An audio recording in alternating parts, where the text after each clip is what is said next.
Hello dear students, welcome in ASC starter. Dear student, इस video में आपको science का जो चैप्टर 6 है ना, जिसका नाम टिश्यू है, तो उसके सपोर्टिंग मटेरियल के एमसीक्यू है।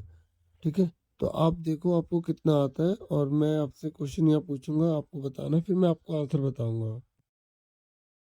सामने इस वीडियो के अंदर जो है ना वो 10 क्वेश्चन रहेंगे और ये जो 10 क्वेश्चन है मैं आपको बता दूं सपोर्टिंग मटेरियल से दिए गए हैं। ठीक है, तो आप जो है इसके आंसर पहले खुद बताने की कोशिश करना। ठीक है, फिर इसके आंसर जो है मैच करना। तो पहला क्वेश्चन आपके सामने है, in plants which of the following have the capabilities of cell division. ये कह रहा है पौधों के अंदर इनमें से वो कौन है जिसके अंदर कैपेबिलिटी होती है, योग्यता होती है सेल डिवीजन, सेल को डिवाइड करने की। देखिए इसका आंसर जो है वो है डी। ठीक है, तो आपको पता होना चाहिए कि एपिकल मेरिस्टेम जो है वो मेरिस्टेमेटिक टिश्यू का पार्ट होता है। ठीक है, और मेरिस्टेमेटिक टिश्यू की अगर हम टोटली बात करें तो ये थिन प्राइमरी इसकी सेल वॉल होती है ना, इसमें इंटरसेलुलर स्पेस होता है। ठीक है, थोड़ा बहुत एक्स्ट्रा आपको नॉलेज प्रोवाइड कर रहा हूँ। और ये जो एपिकल मेरिस्टेम है, मैंने आपको बताया ना कि ये मेरिस्टेम टिश्यू का पार्ट है, तो इसकी पिक्चर जरूर कर लेना, क्योंकि ये मेरिस्टेम टिश्यू के अंदर 3 पार्ट होता है, एपिकल मेरिस्टेम, इंटरकैलरी मेरिस्टेम और लेटरल मेरिस्टेम। ठीक है, थोड़ा सा रिवाइज करवा रहा हूँ। और अगर आप सपोर्टिंग मटेरियल में देखेंगे तो पेज नंबर 80 अगर न्यू वाला देखेंगे तो, है ना, बाकी बुक में चैप्टर नंबर 6 है, उसमें मिल जाएगा आपको। जाइलम जो है वो जल को लेकर जाता है, पानी को लेकर जाता है, मिनरल्स को लेकर जाता है पूरे प्लांट्स में। ठीक है, ये अपवर्ड एक ही डायरेक्शन में जाता है, ये याद रखना। ठीक है, पैरेन्काइमा की अगर मैं बात करूं, जो पैरेन्काइमा है ना, पैरेन्काइमा ये जो है ना थिन वॉल्ड सेल होती है इसकी, मतलब पतली पतली होती है इसकी सेल। ठीक है, पैरेन्काइमा के बारे में बता रहा हूँ आपको मैं। आंसर पे तो मैंने सर्कल लगा दिया क्योंकि आंसर है, क्योंकि जो बच्चों को केवल आंसर चाहिए होगा ना वो वीडियो को केवल आंसर देके आगे कर सकते हैं, जो थोड़ा समझ रहे हैं, क्योंकि मेरा उद्देश्य खाली एमसीक्यू कराना नहीं है, थोड़ा एक्स्ट्रा बताना भी होता है। ठीक है, तो समझ में आ गया ना। पैरेन्काइमा में साइटोप्लाज्म जो होता है वो डेंस होता है और ये फूड को भी स्टोरेज करता है, खाने को भी स्टोर करके रखता है, पैकिंग का भी काम करता है, इसका प्राइमरी फंक्शन है। और पैरेन्काइमा के 3 टाइप होते हैं। ठीक है, आर्डियोब्लास्ट, ठीक है, क्लोरेन्काइमा, एरेन्काइमा। तो बच्चे जो है ना पैरेन्काइमा तो पढ़ लेते हैं, लेकिन इसके 3 टाइप के बारे में थोड़ा सा स्टडी नहीं करते। सुन रहे ना मेरी बात, तो आप जरूर इसके बारे में पढ़ना। आर्डियोब्लास्ट, ठीक है, क्लोरेन्काइमा और एरेन्काइमा। ठीक है, और एरेन्काइमा तो नाम से पता लग रहा है कि इसमें हवा का स्पेस होता है, हवा जो होती है इसके अंदर कंटेन करते हैं एरेन्काइमा के अंदर। चलो बहुत इस पर बोल दिया, नहीं तो वीडियो सीधे लंबी हो जाएगी। आपके दूसरा क्वेश्चन कब आएगा, आप वीडियो को आगे कर सकते हैं, नहीं सिर्फ क्वेश्चन चाहिए। ठीक है ना, थोड़ा आपको भी कंट्रीब्यूट करना पड़ेगा, कोऑपरेशन करना पड़ेगा। ठीक है, तो सेकंड क्वेश्चन पे आ जाइए। ये कह रहे तो ग्रोथ इन प्लांट इज, जो प्लांट में जो ग्रोथ होती है ना, ठीक है, तो वो कहाँ होती है, लिमिटेड टू सर्टेन रीजन, की कुछ ही सर्टेन रीजन होते हैं जहाँ ग्रोथ होती है, या यूनिफॉर्म हर पार्ट में, हर पार्ट में जो ग्रोथ है वो एक जैसी होती है, या केवल टॉप रीजन में होती है, या रूट्स में होती है। लिमिटेड, ये टॉप रीजन में होती है, लिमिटेड टू रूट्स और होते हैं। तो आपको 4 ऑप्शन है, इसके आपको आंसर बताना है। तो डियर स्टूडेंट, इसका आंसर है ए। और मैं आपको बता भी दूं आप इस सेम लाइन को कहाँ पढ़ेंगे, क्योंकि देखो मैं आपको ना एक आइडिया दे रहा हूँ कि आपको पेपर की प्रिपरेशन कैसे करनी है। जब आप एनसीईआरटी की बुक ओपन करेंगे ना, चैप्टर नंबर 6 को खोलेंगे, ठीक है, तो आप जब पहला पेज ओपन करेंगे तो उसके बाद आप सेकंड पेज देखेंगे। तो सेकंड पेज में मेरिस्टेमेटिक जो टिश्यू है ना उसको टॉपिक स्टार्ट होगा। ठीक है, सेकंड पेज पर, तो वहां पर आपको पिक्चर बनी होगी जो मेरिस्टेमेटिक की होती है, पिक्चर जो है आपकी, ठीक है, ऐसे वाली। तो उसी के ऊपर वाले पैरा में आपको सबसे ऊपर वाली लाइन में आपको मिल जाएगा। ठीक है, या किसी और की बुक में आगे पीछे भी हो सकता है, लेकिन सेकंड पेज पर आपको मिल जाएगा ये वाली बिल्कुल सेम लाइन। ठीक है, तो आपको देखना है कैसे कैसे प्रिपरेशन करनी है। आप एनसीईआरटी अगर अच्छे से कर लेते हैं ना तो आपके 95% से ऊपर आ जाएंगे, अगर एनसीईआरटी की एक लाइन आपको अच्छे समझ में आ जाती है तो।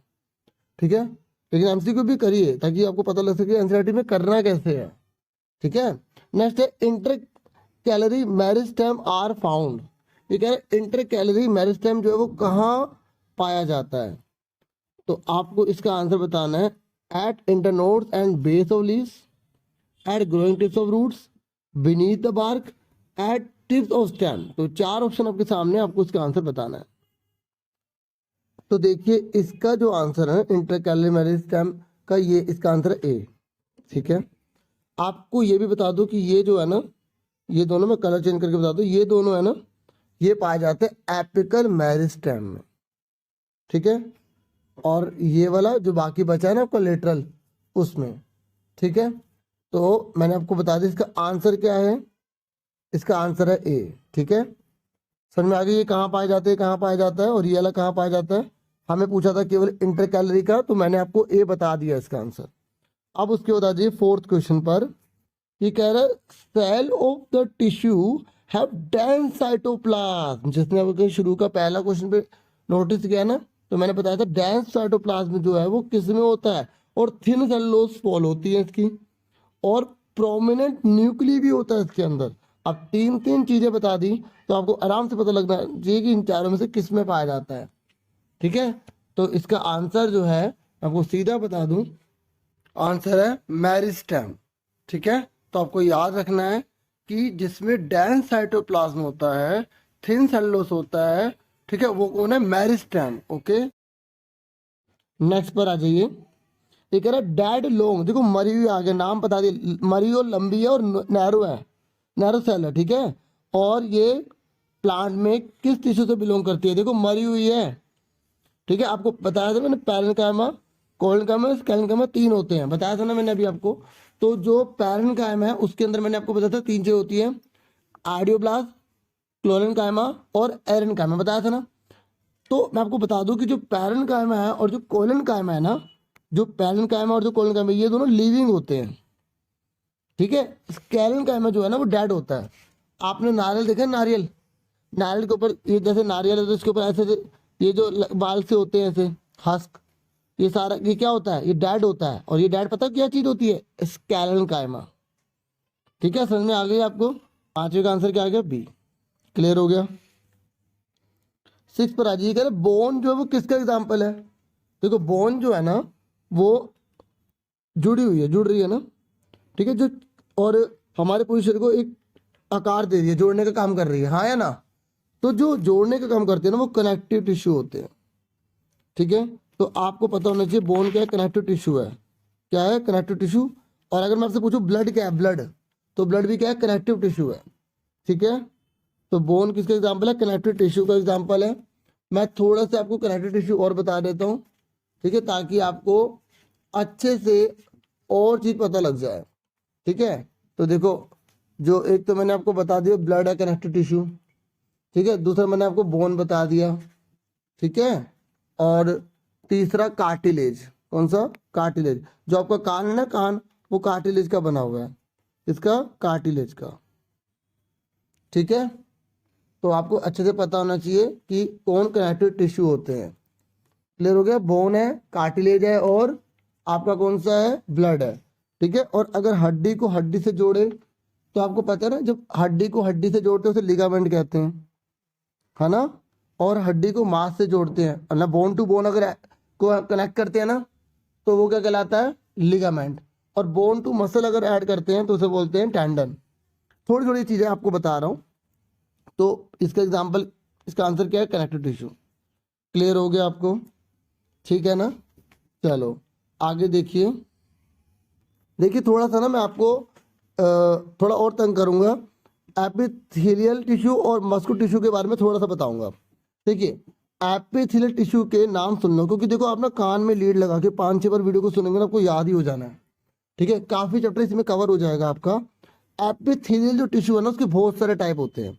जैसे एक होता है स्क्वेमोस एपिथेलियल, ठीक है, SQUAMOUS। ठीक है, तो ये स्क्वेमोस एपिथेलियल है ना, जो आपका मुंह है ना, माउथ, जो आपका ओसोफेगस है, जो आपका गले से जो जैसे आप खाना निकलेंगे उसमें पाया जाता है। ठीक है, तो मैं आपको एपिथेलियल टिश्यू के कुछ टाइप बता रहा हूँ। स्क्वेमोस है जो माउथ में, ओसोफेगस में जो आपकी नोज है, नाक, उसमें, एल्वेली में, ठीक है, इसमें पाया जाता है। समझ में आ रही है। आपकी जो टंग है ना, टंग, आपकी जो स्किन है, वो सब क्या है, इसमें स्क्वेमस एपिथेलियम है, जो एपिथेलियल का पहला पार्ट है। ठीक है, दूसरा है क्यूबोइडल। दूसरा मैं आपको कौन सा बता रहा हूँ, क्यूबोइडल, CUBOIDAL। ठीक है, मैं यहाँ पे थीलियल बता रहा हूँ, अभी तक मैं 7वें पर हूँ, मैं इस पर सर्कल मार देता हूँ ताकि पता लगे 7वें बता रहा हूँ। इसका आंसर बता चुका हूँ, इस वाले क्वेश्चन के सबसे आंसर इसका बी था। ठीक है, अभी यहाँ पे थीलियल बता रहा हूँ क्यूबोइडल। देखो क्यूबोइडल जो होता है ना वो एक तरह से स्क्वायर शेप में होता है, क्यूब की शेप में होता है ये।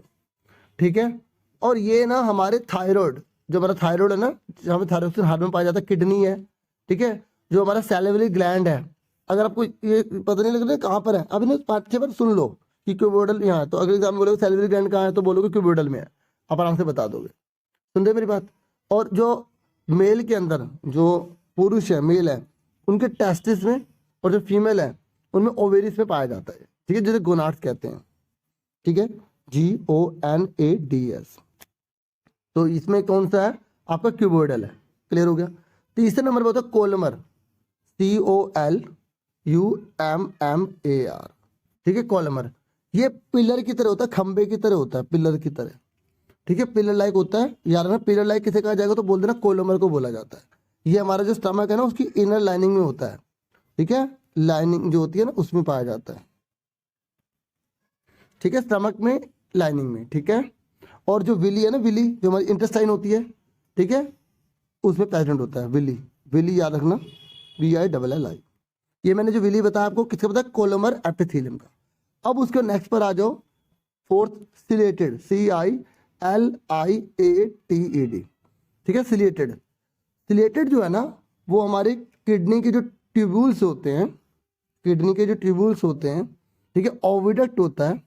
ठीक है, ओविडक्ट जो हमारे रेस्पिरेटरी ट्रैक्ट होता है, जो हम रेस्पायर ले रहे हैं, सांस ले रहे हैं, उसमें भी पाया जाता है। ठीक है, सिलेटेड। तो 2-3 बार सुनोगे ना याद रहेगा। सिलेटेड में जो, और जो हमारा जहाँ स्पर्म डक्ट होते हैं, ये मेल में होते हैं स्पर्म डक्ट। ठीक है, वहां पर किडनी ट्यूब्यूल्स में, ठीक है, और रेस्पिरेटरी जो ट्रैक्ट होता है, ट्रैक्ट याद रखना, उसमें। ठीक है, वहां पाए जाते हैं। कौन पाए जाते हैं, मैं आपको सिलेटेड बताया। अब लास्ट 5वां है एपिथेलियल का, E। ठीक है, जिसमें है आपका ग्लैंडुलर।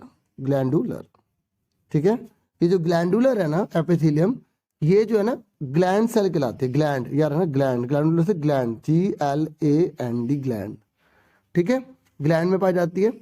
और इसको हम जो है ना मल्टी सेलुलर ग्लैंड के रूप से भी जानते हैं, और इसी को ना ग्लैंडुलर एपिथेलियल भी कहा जाता है। ठीक है, एपिथेलियल भी कहा जाता है इसको। ग्लैंडुलर एपिथेलियम है ना, उसे ग्लैंडुलर एपिथेलियल कहा जाता है। ये मल्टी सेलुलर ग्लैंड होता है। समझ में आ गई। तो ये मैंने आपको 5 के बाद जो एपिथेलियल का बता दिया। अब मस्कुलर टिश्यू सुन लो, क्योंकि बहुत सारी चीजें ना तो बच्चे कंफ्यूज हो जाते हैं। तो मैंने इससे पहले कलेक्टिव भी बताया था ना, तो आप इसी वीडियो से इस चैप्टर 6 को काफी अच्छा कवर कर लेंगे। लेकिन मैं फिर भी ये कहता हूँ कि मेरे ऊपर पूरा डिपेंड मत रहना। ठीक है, क्योंकि बहुत से स्टूडेंट्स कह रहे थे कि सर आप ही के ऊपर डिपेंड है। ऐसे नहीं भाई, देखो ऐसे नहीं चलेगा। मैं थोड़ी बहुत गाइडेंस हेल्प कर सकता हूँ, इसलिए मैंने ये आंसर को लेकर ताकि इसी के थ्रू चैप्टर्स को और अच्छे समझा सकूँ। ठीक है, तो मस्कुलर टिश्यू के बारे में सुन लीजिए। ठीक है, मस्कुलर टिश्यू है ना, मस्कुलर टिश्यू में आपको 3 याद रखने हैं। पहला स्केलेटल, SKELETAL, स्केलेटल। ठीक है, जो हमारी हड्डियों का जो पूरा ढांचा बनता है वो सारा। ठीक है, दूसरा होता है कार्डियक, जो हमारा दिल है ना, दिल, हमारा जो दिल है वो पूरा इसी का बना है। ये मस्कुलर बता रहा हूँ, कार्डियक 3 है, क्योंकि एग्जाम में बोलेगा इन 4 दे देगा ऑप्शन, क्योंकि इन 4 में से कौन सा नहीं है, तो 3 याद कर लो कौन से हैं। पहला कौन सा, स्केलेटल, आपके कोर्स में 3 है। ठीक है, तो स्केलेटल SKELETAL, स्केलेटल। दूसरा कौन सा, कार्डियक, CARDIAC, कार्डियक। और तीसरा है आपका स्मूथ। कौन सा, स्मूथ। ठीक है, तो थोड़ा सा बता देता हूं मैं आपको कि जो आपका स्केलेटल है, जिसे आप स्टेड मसल्स भी कहते हैं। ठीक है,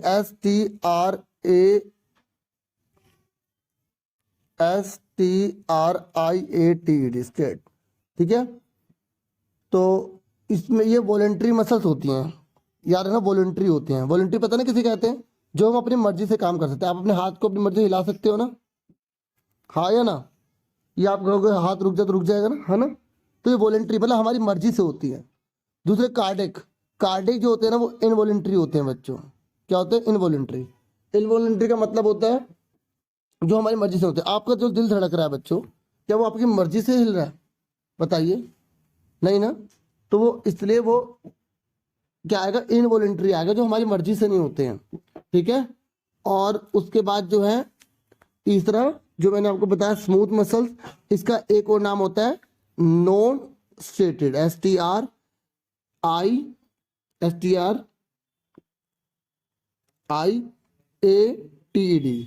ठीक है, नॉन स्टेटेड भी कहते हैं इन्हें, ठीक है। तो ये जो होते हैं, देखिए जो नॉन स्टेटेड जो मसल्स है ना, ठीक है, इसको जो हम यूनी न्यूक्लिएटेड और स्पिंडल शेप्ड भी कहते हैं। ये बहुत ही वर्ड है, यूनी न्यूक्लिएटेड और स्पिंडल शेप्ड, याद रखना इस बात को। और ये जो है हमारी जो स्टमक उसकी वॉल में, इंटेस्टाइन में, यूरिनरी ब्लैडर में, ब्रोंकी में, इरिस ऑफ आइस में पाई जाती है। जो हमारी एलिमेंट्री कैनाल है ना, उसमें भी ये पाई जाती है।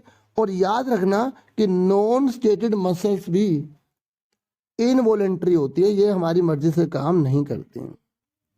एग्जाम में ऑप्शन में पूछ लेगा कि आपको बताना है कि जो है ना, आपको ऑप्शन दे दिए 4, बोला कि कौन से इनवॉलेंट्री है, A striated muscle, B non striated muscles, C cardiac muscle, D A and B. तो देखो striated muscles, non striated muscles, ये दोनों इनवॉलेंट्री हैं।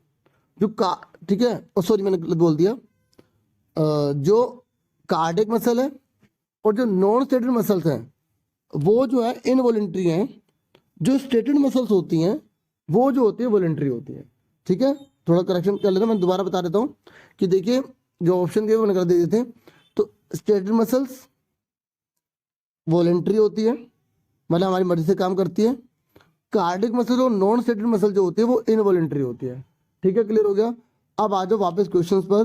तो हम कौन से क्वेश्चन पर थे, हमने किसका पता कर लेते कि बोन किस एग्जाम्पल है, कंट्रोल टिश्यू का, ठीक है।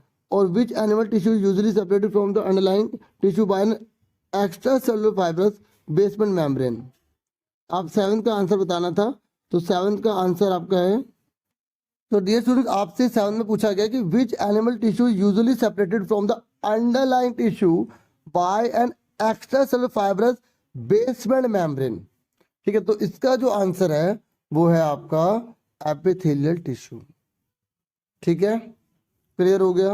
अब 8 देखिए, ओसोफेगस और lining of the mouth are also covered with which tissue. ये जो ओसोफेगस होता है, जो लाइनिंग ऑफ द माउथ है, ये किससे कवर्ड होता है, मैंने बहुत अच्छे से एक्सप्लेन किया है, तो आपको इसका आंसर सीधा बताऊंगा, ये है स्क्वेमस एपिथेलियम। अभी जब मैंने बताया था ना एपिथेलियम का पहला पार्ट, तो उसी में मैंने बताया था, आप ध्यान सुनना उसे दोबारा से।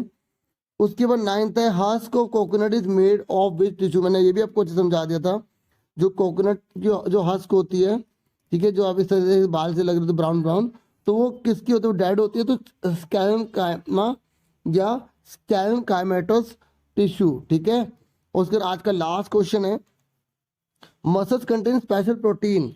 जो मसल्स होती है उसमें स्पेशल प्रोटीन होता है, उसको डैश कहा जाता है, दैट हेल्प से मसल्स जो है ना वो मूव कर पाती है। तो इसका आंसर है बच्चों कॉन्ट्रैक्टाइल प्रोटीन्स, यानी कि एक्टिन एंड मायोसिन, ठीक है। ये इसका आंसर है। डीएनए की फुल फॉर्म आपको आनी चाहिए deoxy ribo nucleic acid, RNA की राइबो न्यूक्लिक एसिड, ठीक है। तो इसका आंसर डी हो गया। एक बार लास्ट में सारे आंसर दोबारा बता देता हूँ, ठीक है, ताकि आपको और अच्छे से पता लग जाए, क्योंकि मैंने बहुत ज़्यादा एक्सप्लेन किया था। तो पहले वाले का आंसर था डी फॉर डॉग, ठीक है, एपिकल मेरिस्टेम। सेकंड का जो आंसर था वो था A, limited to certain region. C वाले का जो आंसर है वो है A, at internodes and base of leaves. Fourth वाले का जो आंसर है वो है मेरिस्टेम, ठीक है। आगे बढ़ते हैं। अब जो आंसर है वो जो डेड था तो स्कैलेंकाइमा। बोन जो है वो किसका एग्जांपल है, वो कनेक्टिव टिश्यू। और जो 7th है आपका, उसमें आपसे पूछा गया था, तो यहाँ पर बेसमेंट मेम्ब्रेन की बात कर रहा था, तो इसका आंसर है आपका एपिथेलियल टिश्यू, ठीक है। ओसोफेगस जो है लाइनिंग ऑफ द माउथ है, वो किससे कवर्ड होता है, स्क्वैमस एपिथेलियम ए। और हस्क जो है वो है स्कैलन। और 10th जो था आपका डी, ठीक है। तो इस तरीके से मैंने पूरा आपको समझा दिया। मुझे पूरी उम्मीद है वीडियो आपके लिए हेल्पफुल होगी। चैनल को लाइक सब्सक्राइब शेयर जरूर कीजिएगा। Thank you for watching and listening carefully. Take care students.